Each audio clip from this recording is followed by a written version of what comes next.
mandamiento, pero en esta ocasión vamos a hablar un poco acerca de lo que se prohíbe en el sexto mandamiento. ¿Qué nos prohíbe el sexto mandamiento? Primeramente, y obviamente, es no matar. Es una de las cosas que nos prohíbe el sexto mandamiento. Vamos a revisar algunos textos que se relacionan. Génesis 9:6, el que derrame sangre de hombre, por el hombre su sangre será derramada, porque a imagen de Dios es hecho el hombre. Entonces aquí tenemos no solo el mandamiento, sino el mandamiento explicado. También vemos que es un mandamiento que está dado antes de la ley de Génesis 9, es durante la época de Noé. Y otra cosa que podemos ver es el sustento que se le da al sexto mandamiento, que es que todos los hombres somos hechos a imagen y semejanza de Dios, sin excepción. Sean buenos o malos, grandes o pequeños, todos somos hechos a imagen y semejanza del Señor.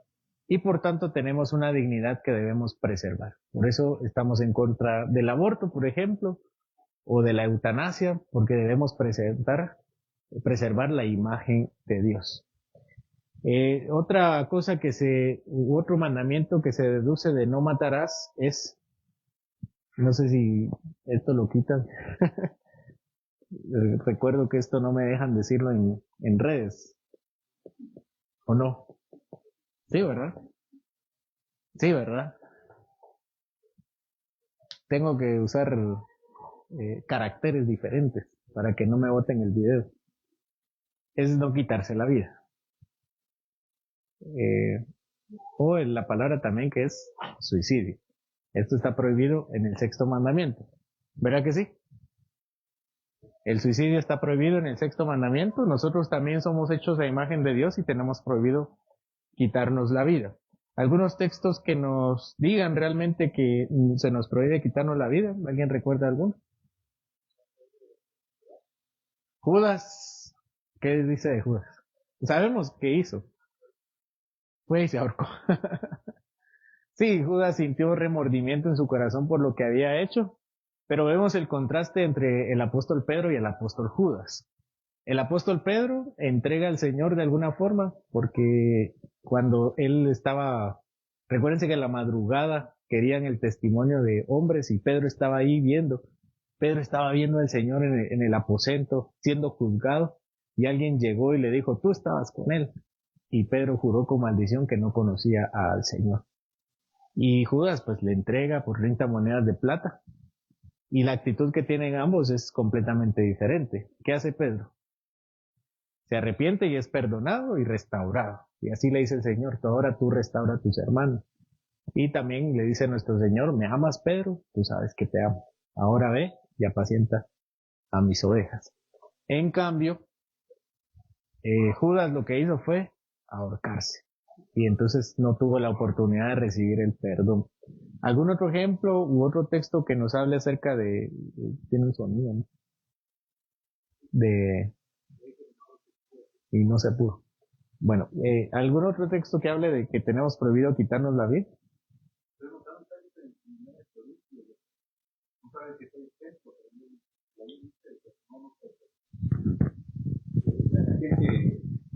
Que no podemos dañar el templo de Dios, pero no encuentro el texto. En 1 Corintios, ¿me recuerdo? 6. 6:19. 6:19. ¿O ignoráis que vuestro cuerpo es templo del Espíritu Santo, el cual está en vosotros, el cual tenéis de Dios, y que no sois vuestros? Sí, nuestros cuerpos no son nuestros, ¿verdad? No nos pertenecen. Nosotros no nos pertenecemos. Hechos 16:28.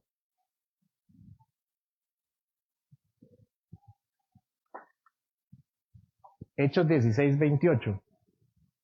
Pablo en la cárcel.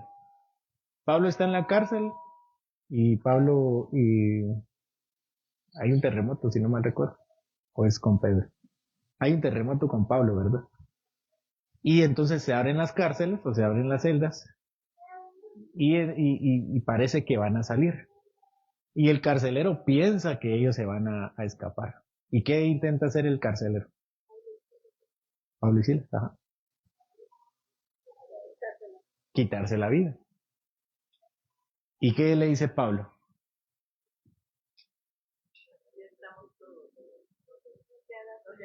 No te hagas ningún mal, dice. Entonces, sí, se implica que es un daño, pero la palabra que usa el apóstol es mal. Y mal es pecado, ¿no? No peques contra ti mismo, no te quites la vida. Esa es otra razón por la cual nosotros creemos que no tenemos que quitarnos la vida. Es un pecado que se desprende del sexto mandamiento. Seguimos. Hay una excepción en cuanto a quitarle la vida a otros. Vamos a ponerlo allí como una excepción. ¿Cuáles son las excepciones en cuanto a quitarle la vida a otra persona? Solo puede ser con el micrófono, por favor. Ahí lo tiene. Yo estaba leyendo algo acerca de las traducciones de los mandamientos. Y en el mandamiento de no matarás, hablan de que la traducción más cercana sería no asesinar, que sería diferente. Que sería matar. Injustamente. Sí, justamente.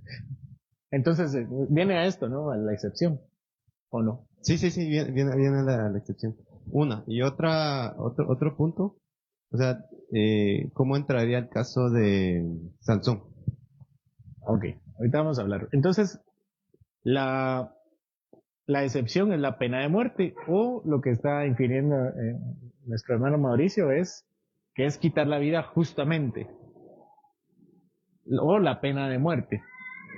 ¿De dónde nosotros creemos que la pena de muerte es algo legítimo? ¿Tenemos algún texto en la palabra que respalde? Tenemos varios, ¿verdad? El que ya leímos, que es Génesis 6:9, el Señor dice que nadie puede quitarle la vida a nadie, porque quien le quite la vida a alguien, con su propia vida tiene que pagarla. Esa es la retribución. Todo arrepentimiento requiere una retribución. ¿Cuál es la retribución de insultar a alguien? ¿Qué tengo que hacer? Le tengo que pedir una disculpa. Si yo le pido prestado el carro a uno de ustedes y lo choco, ¿qué tengo que hacer? Arreglarlo. Eso es una reparación. Pero a alguien que yo le quito la vida, no le puedo dar vida otra vez. ¿Cuál es la reparación que exige nuestro Señor ante quitarle la vida a otra persona? Como un asesino, ¿no? Como una forma injusta. ¿Cuál es? Con nuestra propia vida. Esa es la reparación que exige de nuestro Señor acerca del asesinato. Las excepciones son la pena de muerte. Nuestro Señor dice que, Dios dice que a través del apóstol Pablo que las autoridades tienen la espada. ¿Para qué es la espada?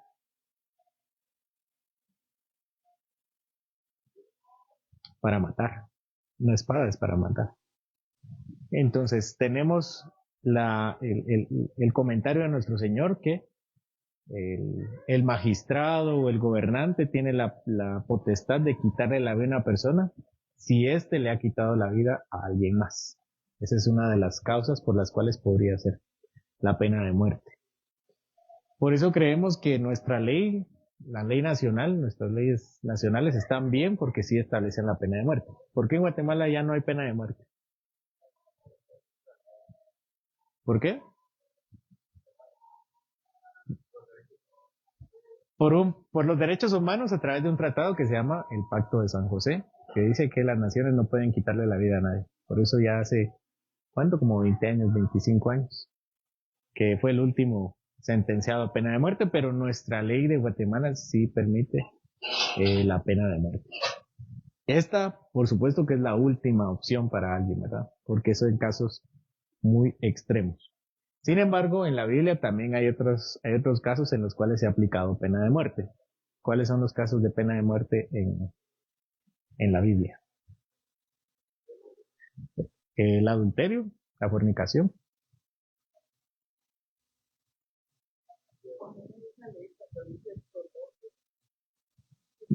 Sí, rebelde, glotón, contumaz. entregarlo a los ancianos para que lo ejecutaran. Hermano, en Éxodo 21, 22 al 24, dice, si alguno riñere y era una mujer embarazada y ésta abortare, pero sin haber muerte, serán penados conforme a lo que le impusiera el marido de la mujer y juzgasen los jueces. Mas si hubiere muerte, entonces pagarás vida por vida, ojo por ojo, diente por diente, mano por mano, pie por pie, quemadura por quemadura, herida por herida y golpe por golpe. Ese es el texto. Ese es el texto. Sería fundamento para... Sí, ahí lo que menciona nuestro Señor son casos de accidente. Cuando son de accidente, no tenían que morir exactamente. ¿Qué es lo que podían hacer? ¿Qué podía hacer la persona? ¿Se recuerdan qué podía hacer? Que habían lugares donde ellos podían refugiar y no podían salir de ahí hasta que fueran condenados. Sí, los lugares de refugio. Si alguien cometía homicidio, no sé los términos que se usan actualmente, sí, culposo, no sé qué más. Pero si era por accidente, las personas podían ir a ciudades de refugio en lo que se juzgaba el caso y tenía que dar otro tipo de reparaciones, a menos que fuera una muerte a propósito, ¿no? Alguien que fuera con la intención de matar a alguien.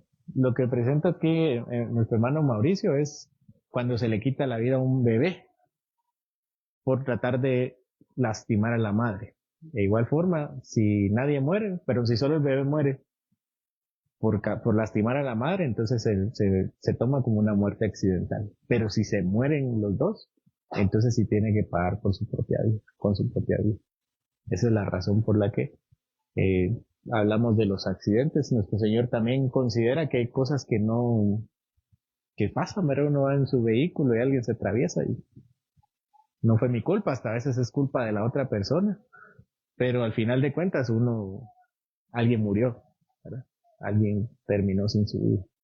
Así que esa es una de las razones por las cuales nosotros creemos que cuando hay un accidente o cuando no está la intención de quitarle la vida a alguien, el magistrado no debe aplicar la pena de muerte, porque no era su propósito. Tenemos otra excepción, que es la guerra justa.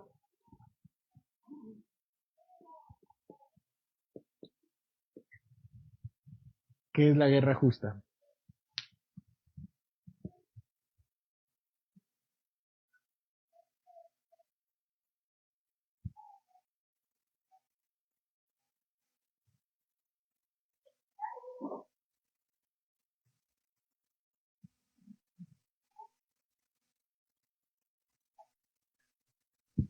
¿Vale?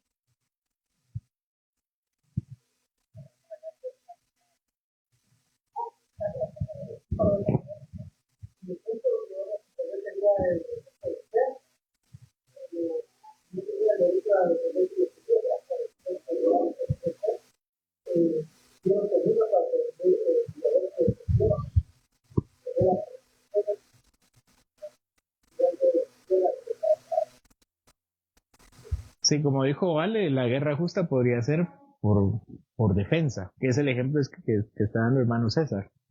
Cuando los judíos tenían un edicto en contra. Y luego hubo otro contra él que se le vendieran, porque Azuero no podía contradecir. Sí, el rey Azuero había mandado un decreto que podían quitarle sus cosas y matar a los judíos. Pero después viene Azuero y dice, siempre no se puede. Pero ya no puede detener la mano de las personas que reciben el edicto, sino que le dice a los judíos, defiéndanse. Entonces tenemos una guerra justa. No necesariamente tiene que ser en son de defensa. ¿Cuándo puede ser una guerra justa? ¿Qué otro caso?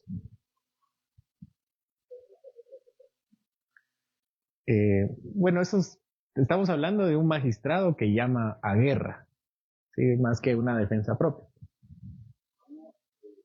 Bueno, yo pienso, por ejemplo, a la hora de la conquista de la tierra prometida. Dios hace justicia a través de esas conquistas, porque los pueblos que estaban en ese entonces, o sea, sacrificaban a sus hijos de maneras inhumanas. Entonces, creo que esa podría ser una guerra justa. Sí, esa es la otra razón. Una cosa es que yo esté tranquilo en mi país, con mi población, y venga una nación a invadirme. Entonces, el gobernante tiene la potestad y tiene la obligación. Vean lo que dice Jeremías. Jeremías 48:10. Maldito el que hiciere indolente la obra de Jehová, maldito el que detuviere de la sangre su espada. Maldito el que detuviere de la sangre su espada. ¿Qué quiere decir esto? Maldito el que nos defienda la justa causa, especialmente un magistrado que tiene el poder de la espada. Entonces, si un gobernante está tranquilo en su territorio y viene otra nación pérfidamente, cobardemente a querer invadirla o conquistarla sin ninguna razón legítima, el gobernante tiene la obligación, no solo tiene el derecho, tiene la obligación de convocar a guerra para defenderse. Por eso dice Jeremías, maldito el que detuviere la espada. Y la otra razón es que una nación entienda que hay otra nación en pecado o que esté haciendo algo malo y entonces intervenga. Pensemos en las guerras que han habido en los últimos tiempos. No voy a mencionar una específica, pero en las que una nación está siendo atacada y le tiene que pedir ayuda a otra nación. Entonces esta otra nación no necesariamente se está defendiendo, sino que va a atacar. Como lo vemos en la tierra prometida, que el Señor decide juzgar a los cananeos porque están en idolatría, porque están asesinando a sus hijos, porque están haciendo muchas cosas abominables ante el Señor, y manda a Israel para aplicar la pena de muerte nacional a todos ellos. Así que este es otro caso de excepción, que es la guerra justa. Y el tercero que mencionábamos aquí, que es la defensa propia.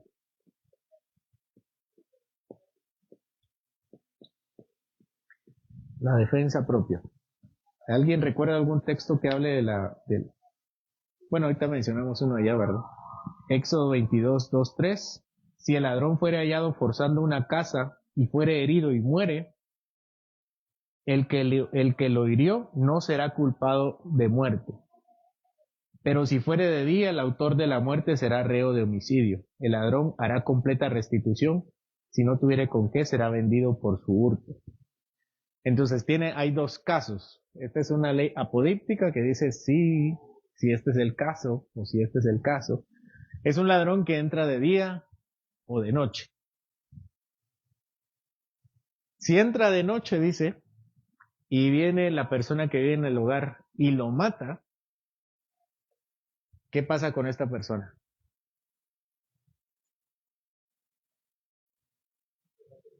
No será condenado.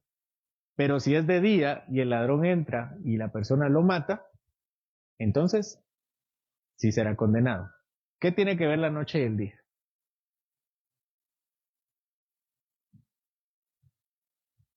¿Qué tiene que ver? A las 6 de la mañana ya es permitido. Solo esa es la diferencia, ¿no? Cuando es de noche y lo matan, no será culpable. Si es de día y lo mata, entonces sí. ¿Cuál es la diferencia?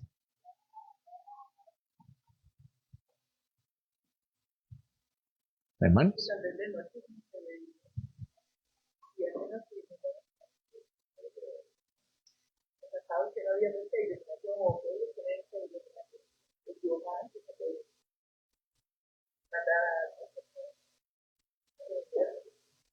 Exactamente. Se está haciendo referencia a la posibilidad ante el hecho de que no hay luz. No hay una forma de saber si la persona entra, cuáles son sus intenciones. Ahora en el día sí se puede. En el día sabemos si viene a atacar o si solamente viene a robar.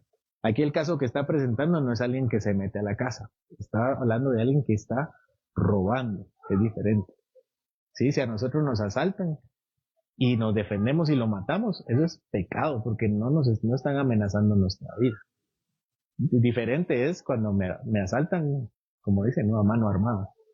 Entonces sí no solo me están robando, no solo me están asaltando, sino están amenazando mi vida. Pero si viene un carterista, imagina un carterista, en el Transvet. No, está un carterista en la calle, ¿no? Y me quita mi billetera. Y yo lo agarro y le pego y lo mato. Eso es pecado. Porque él solo me está robando. Y no estoy diciendo que esté bien. Estoy diciendo que hay niveles. Hay niveles y lo que dice el Señor aquí es que uno debe pagar conforme al tipo de pecado que hace. Por eso decimos, si alguien miente, lo que tiene que hacer es disculparse. Si alguien rompe algo de otra persona, lo que tiene que hacer es pagarlo. Porque la restitución debe ser equivalente. No estoy diciendo que no sea pecado o que no sea un gran pecado delante del Señor. Es un gran pecado delante del Señor. Pero en cuanto a la restitución, debe ser en la misma medida. Entonces, cuando alguien me roba solo así, no me está quitando la vida y no me está amenazando la vida. Pero cuando alguien sí intenta quitarme la vida, yo tengo el derecho de defenderme de la misma manera. ¿Sí se pudo ver cuál es la diferencia aquí en el texto? ¿Sí? ¿Están de acuerdo? Si no, eso no entiendo. ¿Sí? ¿Alguien tiene alguna duda con esto? Pasamos al siguiente.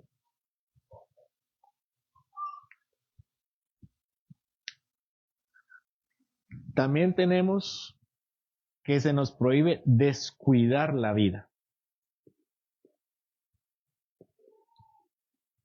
Vamos a asumir que todo es la vida. Descuidar la vida.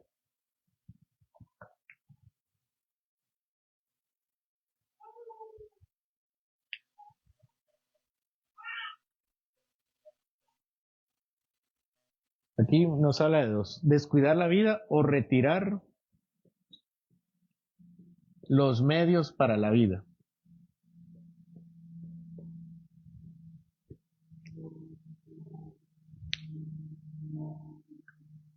Vamos con Mateo 25, 42, 43.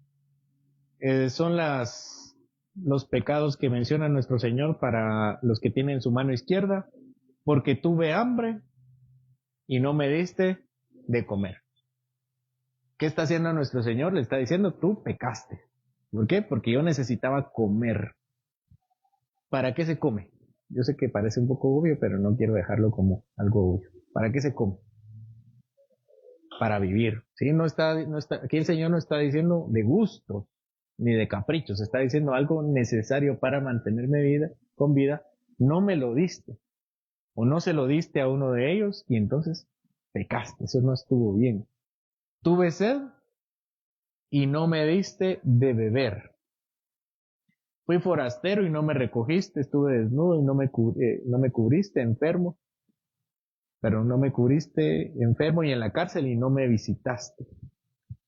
Entonces, lo que se le recrimina aquí a las personas, a los que tienen su mano izquierda, es todo lo que pudiste hacer, no lo hiciste.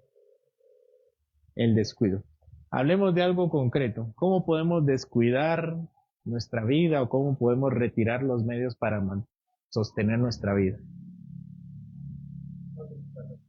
No alimentándonos bien puede ser una forma, ¿verdad? Especialmente porque el médico nos ha dicho que si no hacemos esto, nuestra salud va a deteriorarse. Sí, no estamos hablando de comer de vez en cuando ciertas cosas, ¿no? Que incluso el médico, uno le pregunta al médico, mire, ¿será que puedo comer esto? Sí, está bien, pero no, regúlese, ¿no? No sea exceso. Todo con medida, nada con exceso. Y hay cosas que el médico dice, esto no. ¿Y qué hacemos nosotros? Ay, insistiendo, ¿verdad? Entonces, a veces alguien es diabético y el doctor le dice, azúcar no. Entonces, lo que tenemos ahí es un pecado. Porque se va a morir. La persona se va a morir y ya se lo advirtió el médico. O es hipertenso y le dice grasas, no. Y come grasas. O sal, ¿no? ¿Qué no? Sí, me corrí. Esta es una buena aplicación. Incluso podemos hablar de las personas que están en hospitales y los están sosteniendo máquinas. Hablemos de un enfermo renal. ¿Qué pasa si los enfermos renales no usan las máquinas? Se mueren. Entonces, hace algunos años, pocos años, en México, no sé si supieron eso, pero en México había que hacer cierta inversión para máquinas renales. y la persona se robó el dinero y se murieron un montón de personas. Ese fue un gran pecado, porque está retirando los medios para que alguien se mantenga con vida. Cuando un médico decide no aplicar esos medios o cuando alguien decide retirarlo, ¿verdad? No, que ya no use esas máquinas, no, que ya no vaya a quimioterapia, no, que ya no vaya a radioterapia, no, que ya no vaya que ya no use la máquina para respirar. Eso es pecado. Debemos hacer todo lo posible para que alguien se sostenga. Por supuesto que hay algún debate, ¿verdad? Hay cuestiones de difícil entendimiento cuando hablamos de alguien que está sostenido solamente por una máquina y nada más. Cuando sabemos que la salud se va a deteriorar y igualmente va a fallecer. Entonces esas decisiones hay que tomarlas con mucho cuidado, sabiendo que lo principal es preservar la vida. ¿Alguien tiene algún comentario con eso?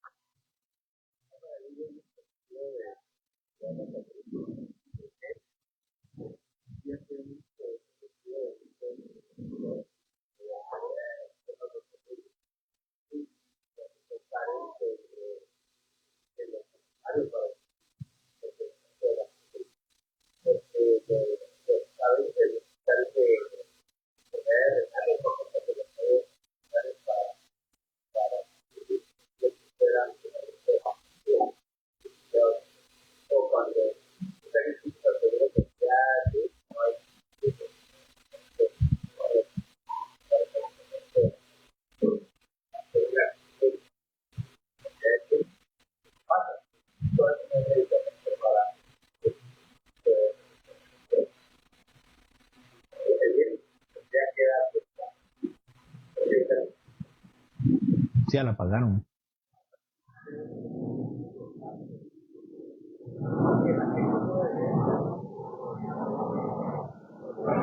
Sí, debería ser preventivo también.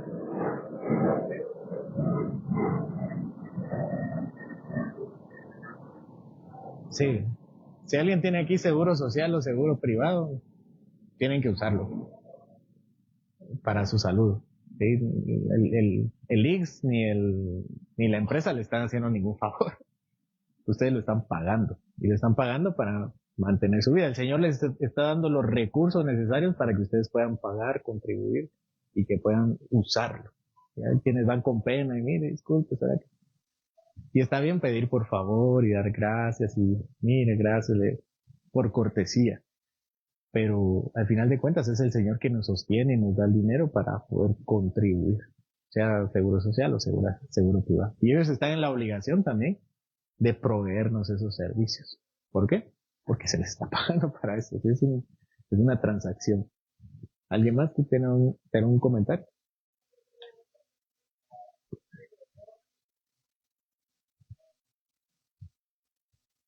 ¿En qué sentido?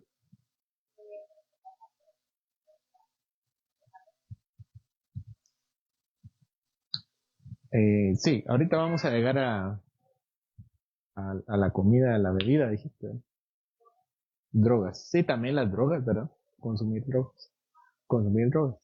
Sí. Espero que nadie tenga esa costumbre. Nadie viva en ese pecado. Pero puede ser con cuestiones sencillas, no estamos hablando de las drogas más escandalosas. ¿Con qué se puede drogar uno así básico? Medicamentos, ¿verdad? Jarabe para la tos. ¿Qué más? Es la nueva droga, el azúcar. Sí, el azúcar y el pan. Sí, todo tipo de azúcar o bocadillo o comida chatarra. Pero vamos a hacer el tema de la comida después. Eh, pueden haber otras drogas, ¿verdad? El pegamento, el alcohol, de botella. También hay, ¿cómo se llama el que es para el tiner también? Hay uno que es para la ansiedad, ¿cómo se llama? Los ansiolíticos, pero Alejandra, hablamos de uno para dormir bien. ¿Cuál? Clonazepam. Sí, ¿verdad? Todo ese tipo de medicamentos.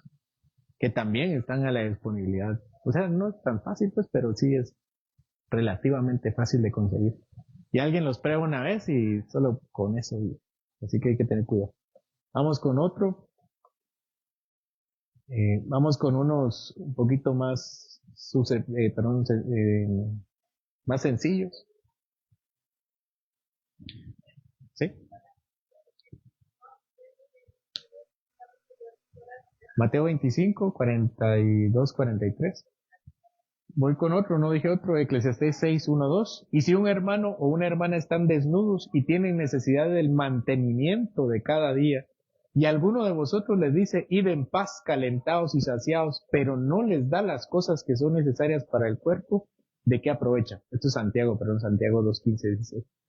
Santiago lo que dice es, si ustedes tienen las formas para bendecir a alguien, para que coma y para que beba, para que se mantenga, si no estamos dando una ofrenda para que se compre algo bonito, algo necesario, y sabemos y no lo damos, estamos pecando. Ahora sí, Eclesiastés 6:1-2, hay un mal que he visto debajo del cielo y muy común entre los hombres, el del hombre a quien da Dios riquezas y bienes y honra y nada le falta de todo lo que su alma desea, pero Dios no le da la facultad de disfrutar de ello, sino que lo disfrutan los extraños. Esto es vanidad y mal doloso. Otra vez estamos haciendo referencia al despilfarro de dinero en lugar de utilizarlo para las cosas que son correctas. Avancemos.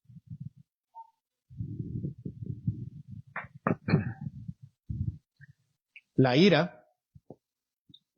¿En qué forma se nos dice que la ira es un pecado contra el sexto mandamiento? Ira pecaminosa, ¿no? Hay una ira que es correcta. ¿Qué ira? ¿O de qué texto, perdón? Mateo 5:22, airaos no pequéis. Dice que cualquiera que se enoje contra su hermano será culpable de juicio, y cualquiera que diga necio a su hermano será culpable ante el concilio, y cualquiera que le diga fatu quedará expuesto al infierno de fuego. Entonces hay una ira que es pecaminosa. ¿Cuál es la lógica de este mandamiento? ¿Por qué alguien asesina? ¿Por qué alguien mata?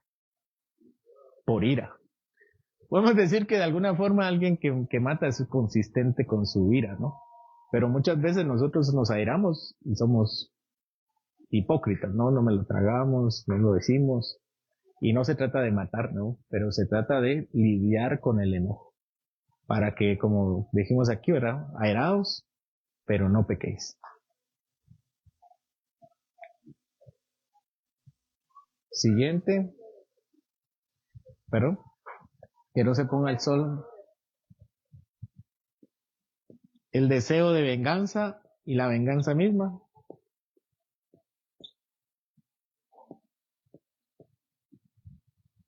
Deseo de venganza. Romanos 12:19. No os venguéis vosotros mismos, amados míos, sino dejad lugar a la ira de Dios, porque escrito está, mía es la venganza, yo pagaré, dice el Señor. Y en Romanos 13 nos dice que hay alguien que el Señor ha puesto como vengador de los hombres. ¿Quién es el vengador de los hombres aquí en la tierra? Pero aquí en la tierra. ¿A quién ha instituido Dios como vengador? A los jueces, ¿verdad? Los gobernantes. Son magistrados que son vengadores del Señor. Así que nosotros debemos evitar todo tipo de justicia propia, que no es lo mismo, y el deseo, ¿no? El deseo de hacer justicia por nuestra mano. Sigamos con otro pecado.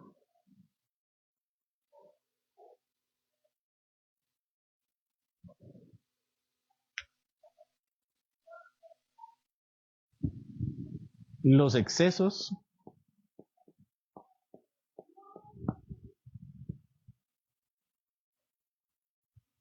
Efesios 4:21. Bueno, aquí hablamos de emociones excesivas. Efesios 4:21, quítese de vosotros toda amargura, enojo, ira, gritería, maledicencia y toda malicia. Todos estos pecados son en esencia un mismo pecado, que son el pecado de la ira y el deseo de venganza. El Señor nos pide que nosotros quitemos la amargura, el enojo, la ira, la gritería, maledicencia y la malicia. Aquí lo que vemos son las manifestaciones del enojo. Cuando nos enojamos con alguien, nos amargamos. Y solito nosotros, porque este es un pecado contra nosotros mismos.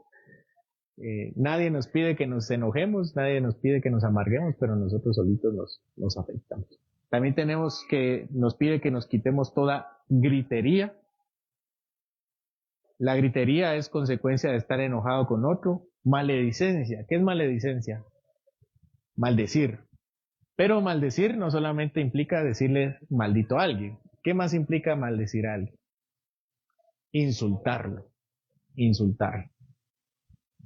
Sarcasmos, ironías. Hay quienes no expresan su enojo, sino que tiran un sarcasmo por ahí, un remordimiento por ahí, un defecto, un pecado que se supone ya había sido cubierto, y todo eso nos pide el Señor que lo evitemos por bien de nuestra alma. Ahora sí, el uso inmoderado de comida. Comida, bebida. Lucas 21:34. Lucas 21:34. Mirad también por vosotros mismos que vuestros corazones no se carguen de glotonería y embriaguez y afanes de la vida, y venga de repente sobre vosotros aquel día. ¿Qué nos pide el Señor? Que no seamos glotones. ¿Qué significa la palabra glotón? ¿Cómo? Comer demasiado. ¿Qué es comer demasiado? En términos prácticos. En su experiencia. O de otros. ¿Cómo? Lo necesario. ¿Pero qué es lo necesario? ¿Ya estoy lleno? Y ya. El postre. El postre. Recuerdo que hace algunos años, voy a poner de ejemplo a mi hermano, no sé si sigue siendo así, pero comíamos y ella dejaba de comer y de repente preguntaba, ¿seguro es que preguntaba? ¿Y el postre?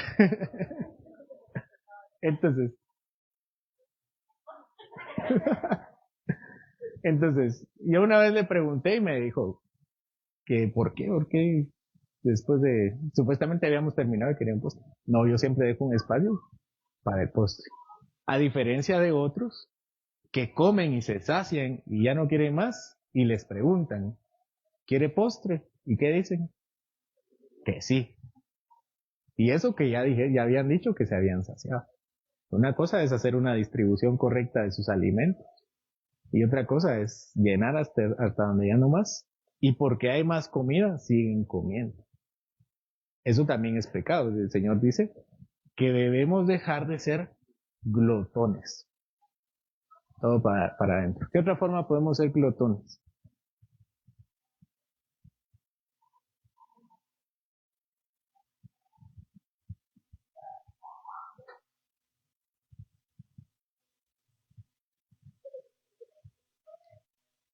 Solo.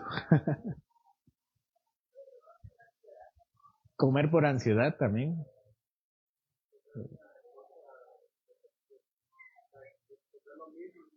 Frijoles todos los días. Sí, cosas que no son sanas. Sí, los médicos dicen, mire, tome esto, coma esto, no seguido, coma una vez por semana, una vez cada mes. Y nosotros somos constantes en ese alimento. Podría ser comida chatarra, podría ser algún tipo de azúcar, de bebida. Y nos dice el médico, esto lo tiene permitido cada cuánto, y nosotros abusamos de ese alimento. Seguimos. El uso moderado de comida, ¿sí?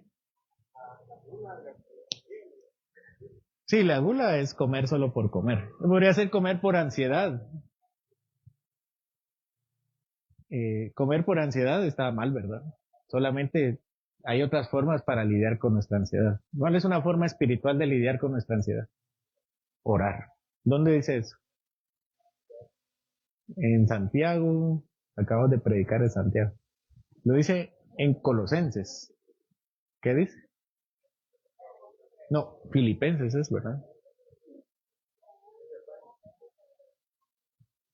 Sean presentados, por nada estéis afanosos, gracias, por nada estéis afanosos, sino que sean conocidas vuestras peticiones delante del Señor con toda súplica y oración. No sé si lo dije exactamente igual, pero esa es la idea. Si ustedes están ansiosos, pidan al Señor. Pedro también lo dice, si ustedes están ansiosos, rueguen al Señor. Por supuesto que no es la única forma de lidiar con la ansiedad, pero sí es el primer paso y el más grande paso, entregárselo al Señor. Ya el médico dirá, mire, salga a caminar, usted está muy estresado y por eso está ansioso. O tenga fruta a la mano, sí, así le va a reducir. O qué otras cosas dicen, deje de trabajar tanto. Esas cosas saben que los pone ansioso y lo sigue haciendo. Que a veces la ansiedad no es el problema, sino es el efecto de algo más. Que me lleva al uso inadecuado o inmoderado del trabajo como pecado. Eclesiastés 12:12, ahora hijo mío, a más de esto sé amonestado. No hay fin de hacer muchos libros y el de mucho estudio en fatiga de la carne. Eclesiastés 2:22-23, porque ¿qué tiene el hombre de todo su trabajo y de la fatiga de su corazón con que se afanan debajo del sol? Porque todos sus días no son sino dolores y sus trabajos molestias. Aún de noche su corazón no reposa. Esto también es vanidad. El Señor está hablando aquí contra la vanidad del trabajo. Las personas que trabajan demasiado y el Señor les dice, ¿qué chiste tiene de trabajar tanto? Porque es vanidad. ¿Cuál es el propósito de afanarnos tanto con el trabajo? ¿Para qué trabaja uno? ¿Cuáles son las razones por las que trabajamos? Dinero, ¿no? ¿Qué otra razón? Por eso uno dice, no, yo no necesito trabajo, yo necesito dinero para sobrevivir.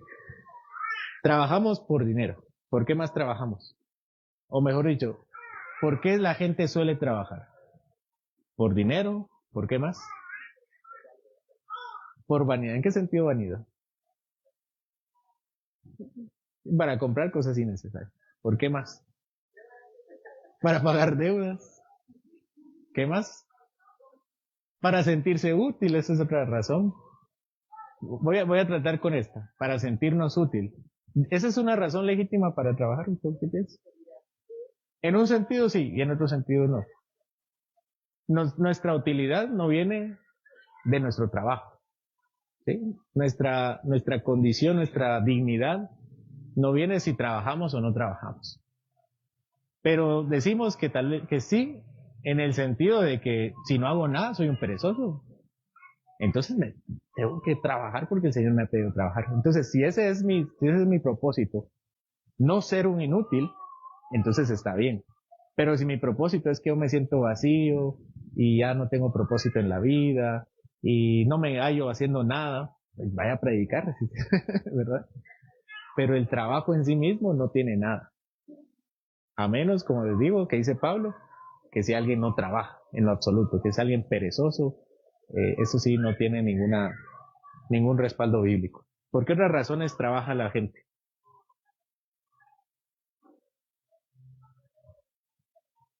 Dijimos por deudas, ¿no? Para no estar en su casa. Eso es que estos ejercicios son buenos porque revelan las intenciones del corazón. Eso es cierto. Hay esposos que trabajan de más para no llegar a su casa. Porque no quieren ver a la mujer, porque no quieren cuidar a los hijos, porque, ¿qué más? Por la novia, ¿verdad? Entonces, hay personas que ocupan más tiempo en el trabajo por razones ilegítimas, que son varias. Por deudas, nos metemos a deudas a más de lo que podemos hacer y por eso tenemos que trabajar más. No debe. Sí, hay una deuda que es mala. Por ejemplo, la deuda del consumo.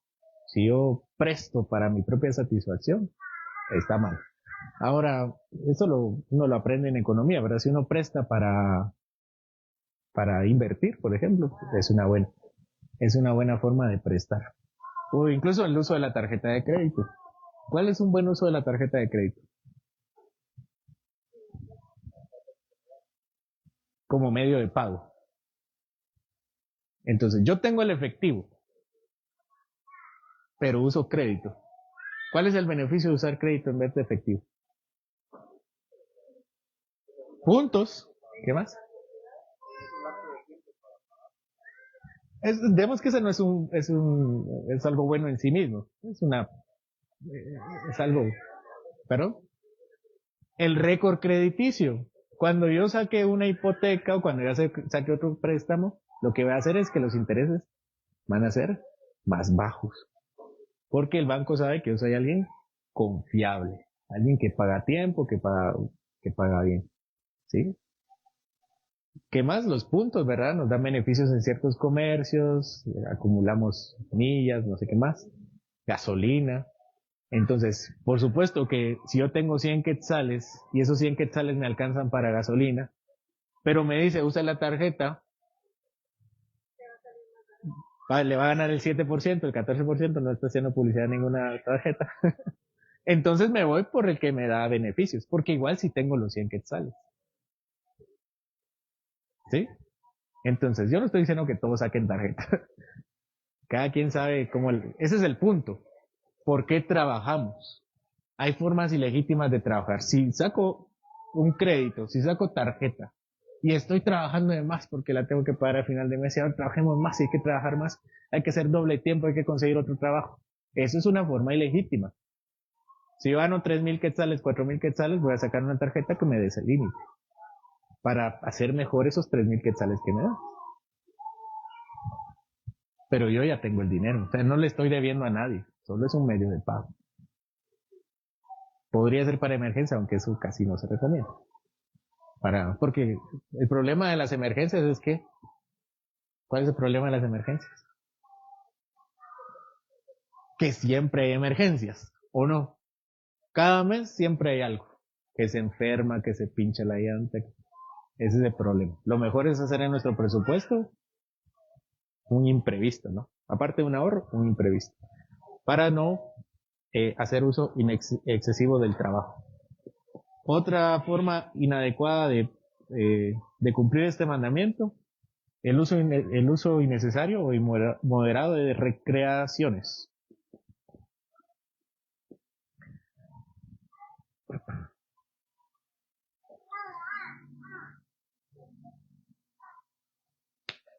Isaías 5:12.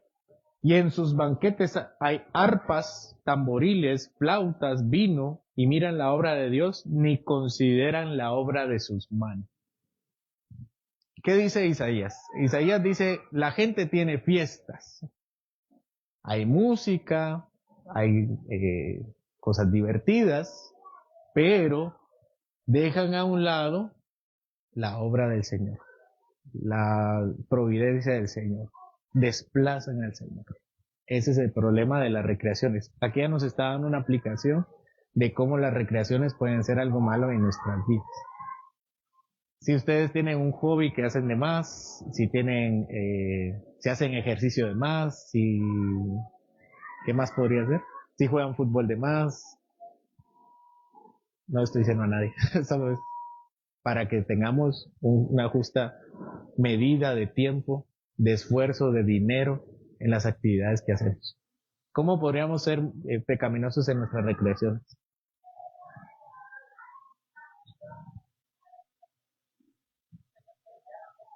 ¿Cómo?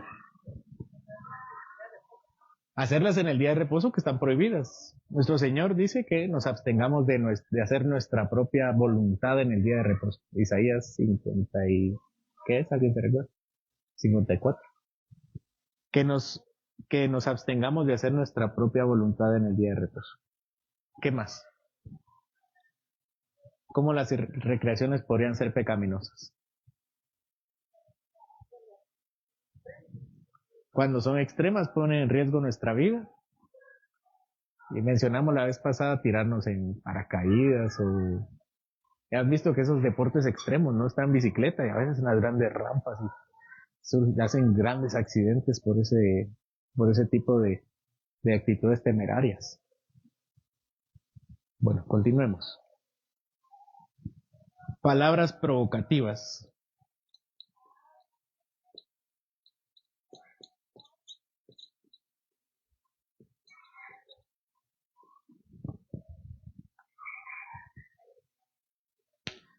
Proverbio 15:1. La blanda respuesta quita la ira, más la palabra áspera hace subir el furor. Proverbio 12:18. Hay hombres cuyas palabras son como golpes de espada, mas la lengua de los sabios es medicina. Aquí tenemos dos tipos de personas, como suele pasar en Proverbios, los sabios y los necios. Vamos a considerar los necios. Hace 2 domingos vimos a los sabios. ¿Quiénes son los necios? Dice acá que los que tienen palabras ásperas. Y hay otro tipo de necios que son los que tienen palabras como golpes de espada. ¿Qué podrían ser las palabras ásperas y las palabras de golpes de espada? Los insultos. Ya hablamos un poco acerca de los insultos, pero hablemos de más una conversación. En su experiencia. O lo que han visto. ¿Cómo pueden ser las palabras ásperas?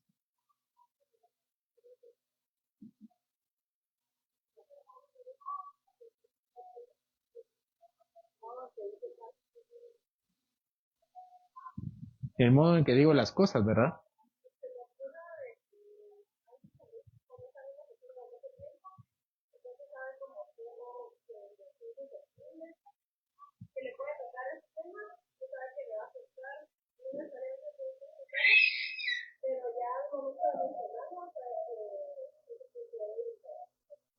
Buen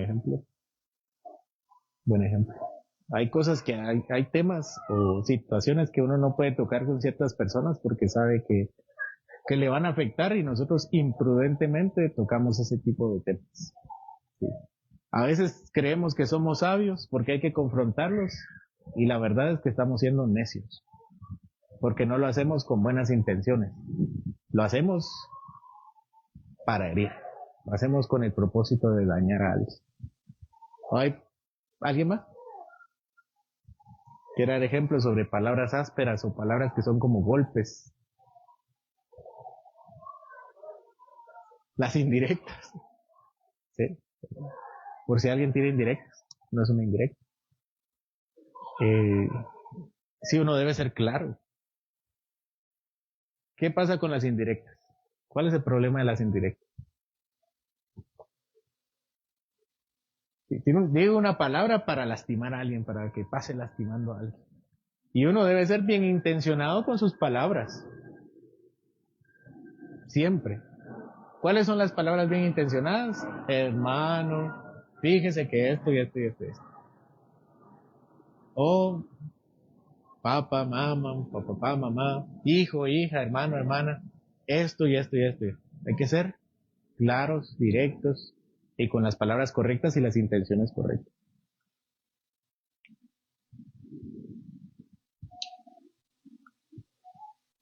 Vamos con el siguiente, opresión. Adelante.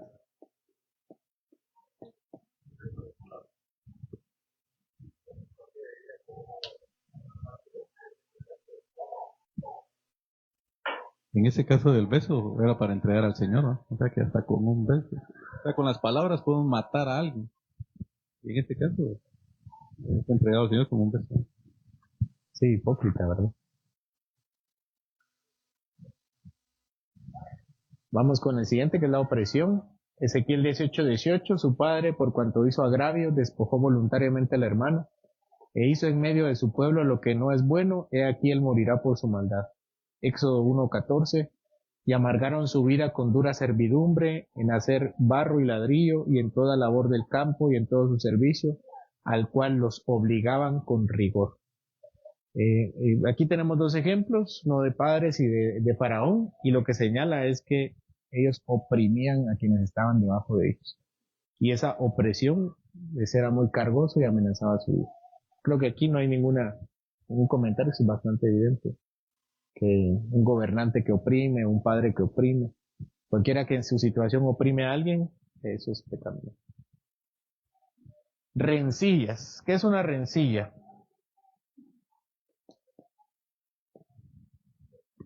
¿Qué es una rencilla? Un pleito, algo más específico, como un rencor, ¿verdad? Permítame que sea un poquito más extenso, tener algo contra alguien. Eso es una rencilla. Vamos con el texto o los textos. Gálatas 5:15, pero si mordéis y os coméis unos a otros, mirad que también no os consumáis unos a otros. Proverbios 23:29, ¿para qué será el ay? ¿Para quién el dolor? ¿Para quién las rencillas? ¿Para quién las quejas? ¿Para quién las heridas en balde? ¿Para quién lo amoratado en los ojos? Vamos con otro. Golpear o herir.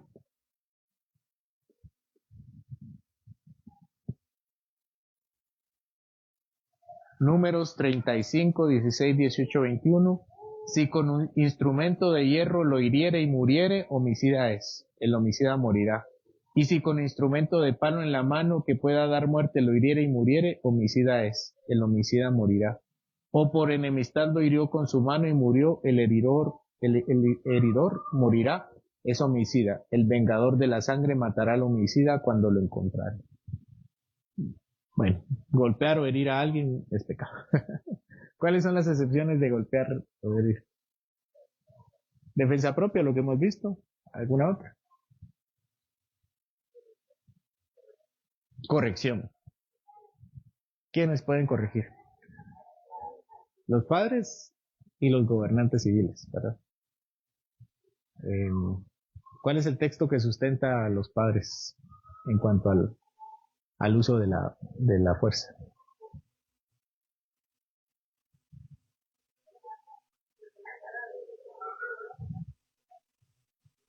¿Alguien recuerda? Así como Dios corrige a sus hijos, ¿verdad? Pero que diga literalmente.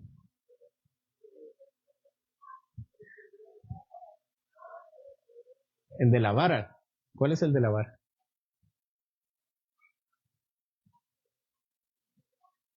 Ahorita se les olvidó. Pero cuando estaban con sus hijos no se les olvida. ¿Cuál? Pero es que habla de la vara. Es que a mí también ya se me olvidó. Ajá.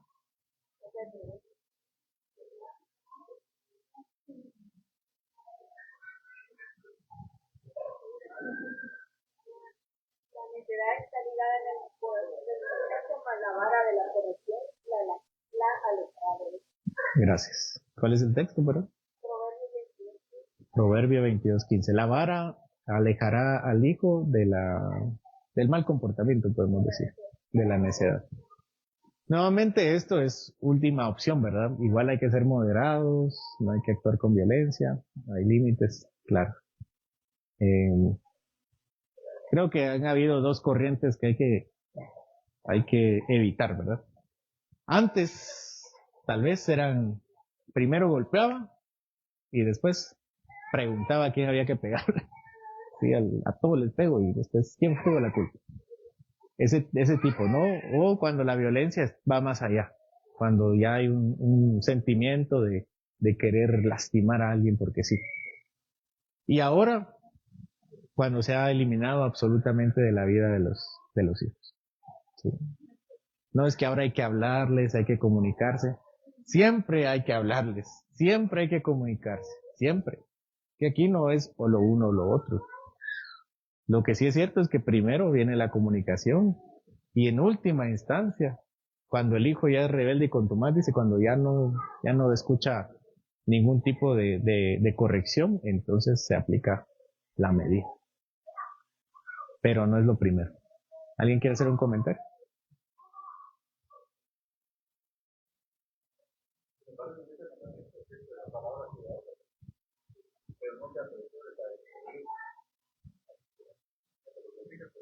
pero no que lo destruya.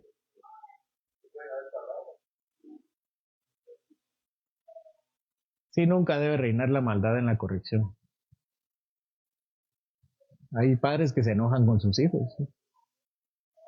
Y sus hijos son pequeños, no son adultos. No son adolescentes, no son adultos. Así que uno necesita ubicarse un poquito, decir yo soy cristiano, soy adulto, se supone que soy el más grande, la autoridad, que soy maduro. En cambio mi hijo pues está siendo formado, está avanzando todavía, así que debemos moderarnos.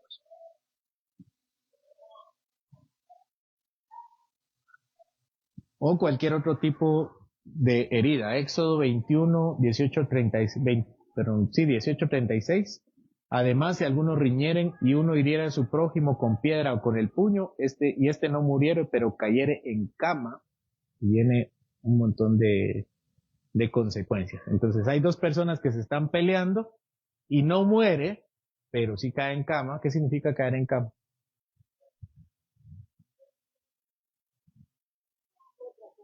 Que sí pasó algo al punto de inhabilitarlo de alguna manera. Eso es pecado.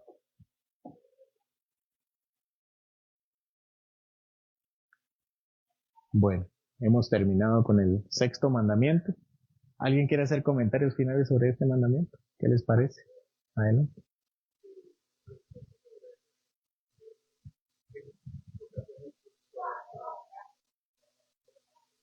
De muerte. El día de reposo. Sí, es para el Señor, ¿verdad? Es algo delicado. Idolatría también. ¿Alguien más?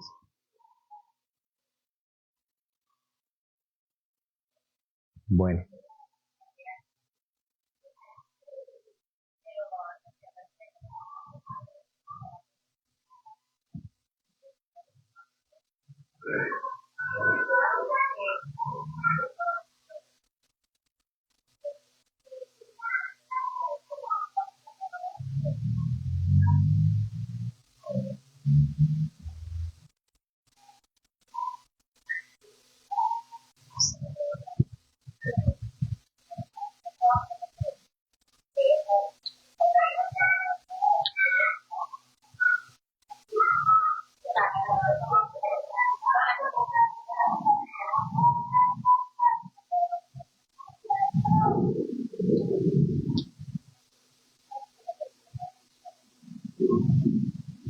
Sí, tal vez Eunice y yo estamos un poco más empapados en esto, aunque también muchos padres ahora están leyendo mucho cómo disciplinar a sus hijos. Y hay dos cosas que están en el ambiente actualmente, que es la crianza respetuosa y la disciplina positiva. La crianza respetuosa es, Eunice lo dijo bien ahorita, que yo no quiero la obediencia de mi hijo. Algo así como yo no quiero que sea un autómata, no quiero que sea alguien que sea un militar, dicen ellos, ¿no? Y la disciplina positiva es no aplicar castigos, sino apelar a la conciencia de los niños. Es hablarle y decir, no, fíjate que si haces esto te va a pasar. Apelar a las consecuencias naturales. Si sigues corriendo ahí, te vas a caer. Si a los hijos, ¿no? Si sigues gastando, te vas a endeudar. Y ese tipo de aplicaciones con tal de evitar los castigos o las consecuencias. Y eso, a la luz de la palabra, no solo es equivocado, sino es pecado.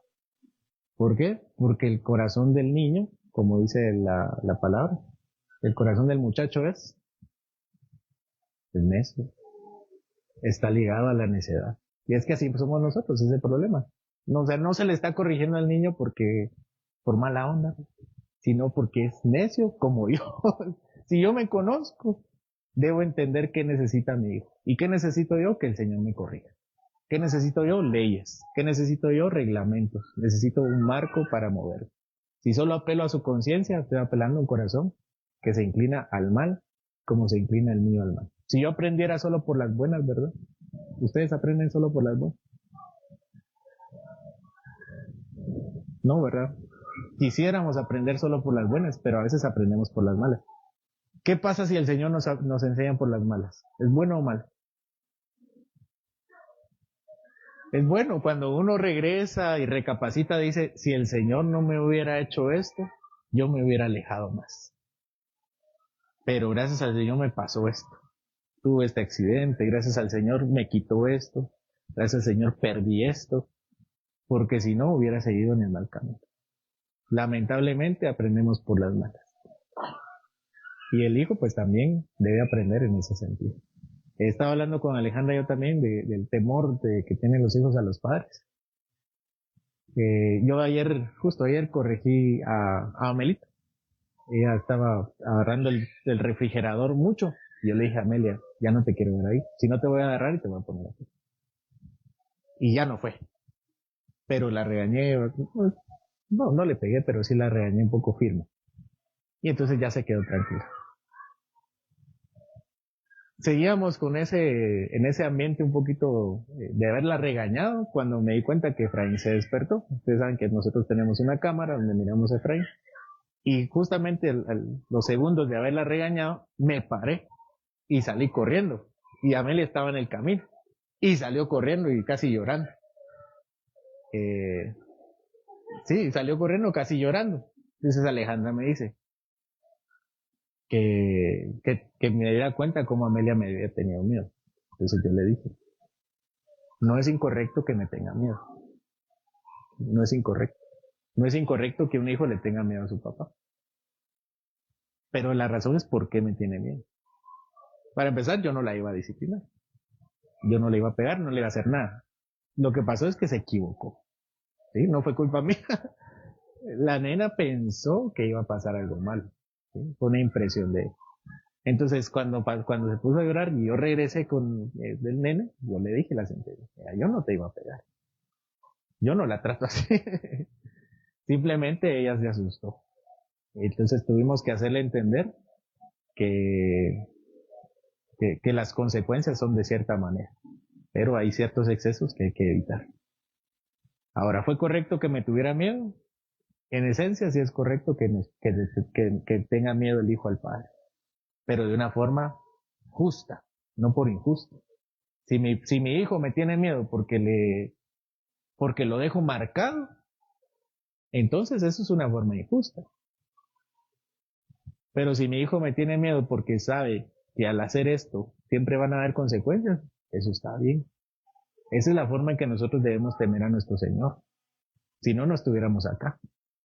O alguien está aquí porque el Señor lo tiene así como trapeador.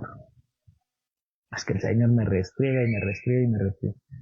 No, porque sabemos que debemos tenerle un temor reverente, porque hay que temerle al Señor. ¿Cuál fue la impresión que tuvieron los discípulos después de haber visto a nuestro Señor calmar el mar? Miedo. Ellos tenían miedo de las aguas, que se iban a morir. Y después el Señor se para y le dice a las aguas, cálmense. Y entonces dijeron, ay, juela, si le teníamos miedo a las aguas, le tenemos que tener más miedo al Señor que calma las aguas. Y eso es algo que el Señor busca de nosotros, que le amemos, que le temamos y que le amemos. No tiene que ser por dos cosas diferentes.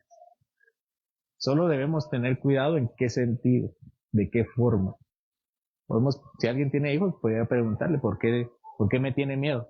Lo que pasa es que siempre me pega. Entonces tal vez no. ¿Verdad? Pero si sabe que es porque cuando hace cosas malas vienen consecuencias, entonces está bien. Sí, eh, no tenemos por qué ser amigos de nuestros hijos, como para intentar convencerlos. Hay que ser padres.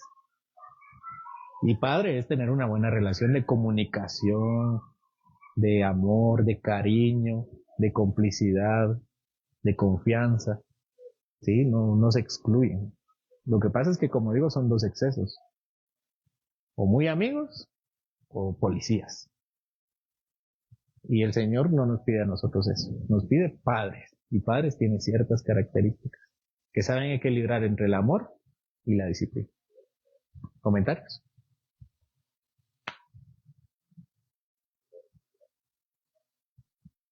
¿No? Terminamos entonces. Concluimos el sexto mandamiento.